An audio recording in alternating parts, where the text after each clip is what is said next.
आज का वीडियो का टॉपिक है संप्रेषण। यह टॉपिक हमारे सभी टीचिंग एग्ज़ाम जैसे B Ed, BTC, UP TET, TET आदि सभी परीक्षाओं के लिए उपयोगी है। चलिए प्रारंभ करते हैं। आइए सबसे पहले हम बात करते हैं संप्रेषण का अर्थ। जैसा कि हम जानते हैं, मानव एक सामाजिक प्राणी है। वह समाज में सुचारू रूप से जीवन के निर्वाह के लिए जिन विचारों, हाव भाव, अभिवृत्तियों का आदान प्रदान एक दूसरे से सामंजस्य स्थापित करने के लिए करता है, उसे संप्रेषण कहते हैं।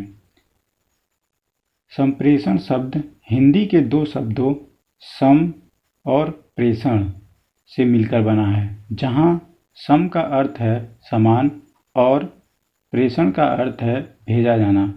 अर्थात हम कह सकते हैं संप्रेषण का अर्थ होता है समान रूप से सूचनाओं को भेजा जाना।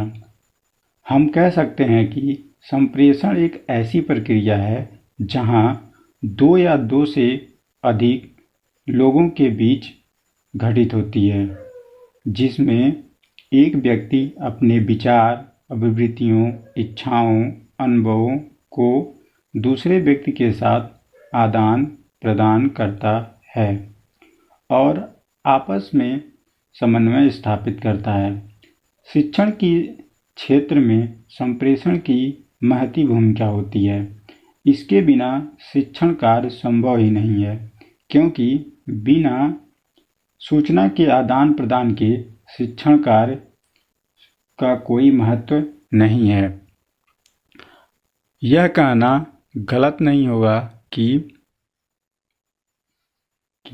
शिक्षण प्रक्रिया में संप्रेषण रीढ़ की हड्डी के समान है। संप्रेषण के उपयोग से शैक्षिक प्रबंधन एवं प्रशासन के विभिन्न पक्ष जैसे नियोजन, पर्यवेक्षण, निरीक्षण आदि प्रभावित हुए हैं। संप्रेषण को लेकर विभिन्न दर्शन शास्त्रियों के अपने अपने अलग विचार हैं। आइए कुछ विद्वानों के विचार को साझा करते हैं। सबसे पहले हम देखते हैं एडगर डेल महोदय के अनुसार संप्रेषण का अर्थ होता है परस्पर विचारों एवं भावनाओं की समझदारी। मैकफॉरलैंड महोदय के अनुसार मनुष्यों के मध्य अर्थपूर्ण अंतः प्रक्रिया की प्रक्रिया ही संप्रेषण है। न्यूमन एवं समर के अनुसार संप्रेषण दो या दो से अधिक व्यक्तियों के मध्य तथ्यों, विचारों अथवा भावनाओं का विनिमय है।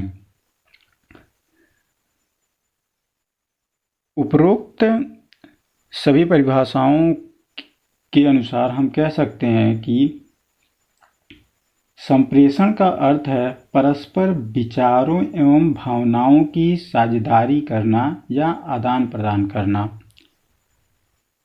संप्रेषण की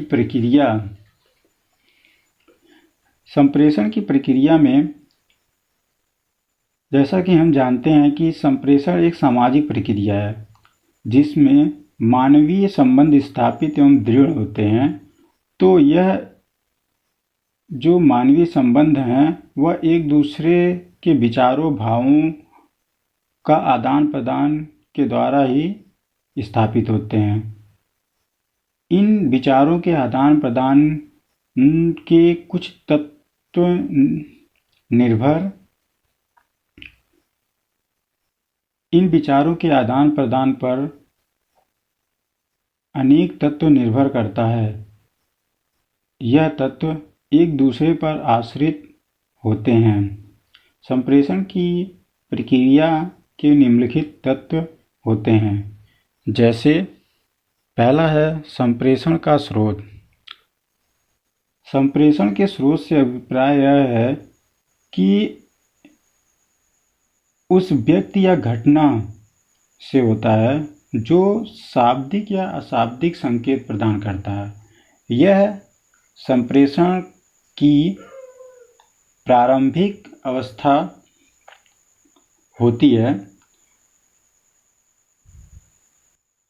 संप्रेषण प्रक्रिया के कुछ तत्व निम्नलिखित हैं, जैसे संप्रेषण का स्रोत, उसके बाद संदेश, उसके बाद संप्रेषण का माध्यम, उसके बाद संप्रेषण का संकेत या प्रतीक, फिर संदेश को सांकेतिक भाषा में लिखना, उसके बाद कूटानुवाद, उसके बाद पृष्ठपोषण, उसके बाद संदेश ग्रहणकर्ता।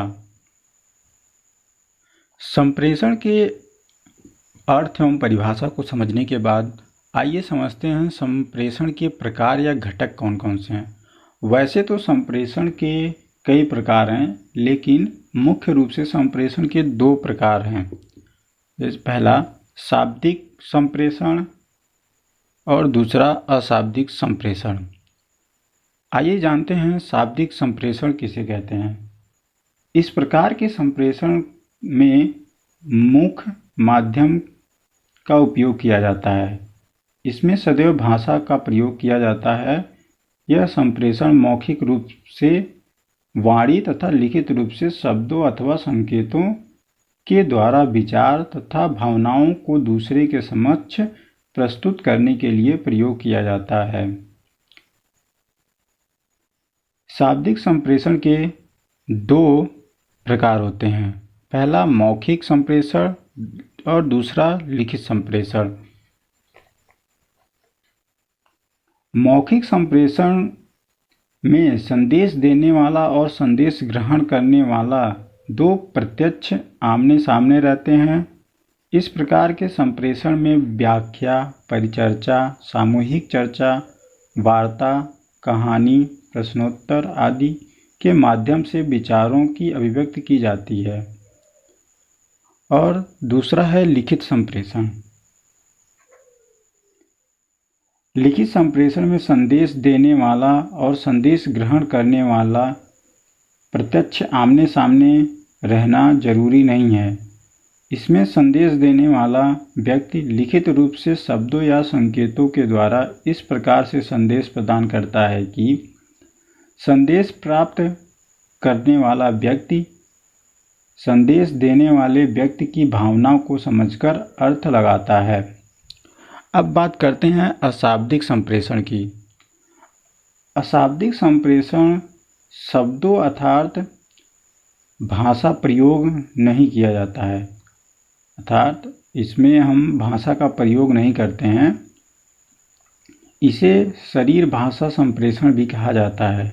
इसमें कोई भी ध्वनि नहीं होती है, इसलिए इसे शांत भाषा संप्रेषण कहा जाता है। अशाब्दिक अंतःक्रिया का महत्व शाब्दिक अंतःक्रिया के समान ही होता है, अर्थात जितना महत्व शाब्दिक संप्रेषण का है उतना ही महत्व अशाब्दिक संप्रेषण का भी होता है। इसमें भी दो प्रमुख कारक होते हैं। पहला मुख मुद्रा एवं चक्षु संपर्क। अशाब्दिक संप्रेषण में मुख मुद्रा एवं चक्षु संपर्क का प्रदर्शन अत्यंत प्रभावशाली माना जाता है। संवेगात्मक और भावनात्मक स्थिति की अभिव्यक्ति में शिक्षक एवं छात्र दोनों की मुख मुद्राएं बहुत अहम भूमिका निभाती हैं। मुख मुद्राओं के माध्यम से क्रोध, भय, शोक, आश्चर्य, प्रसन्नता आदि का संप्रेषण सरलता से किया जा सकता है। उसके बाद आता है दूसरा वाणी संकेत।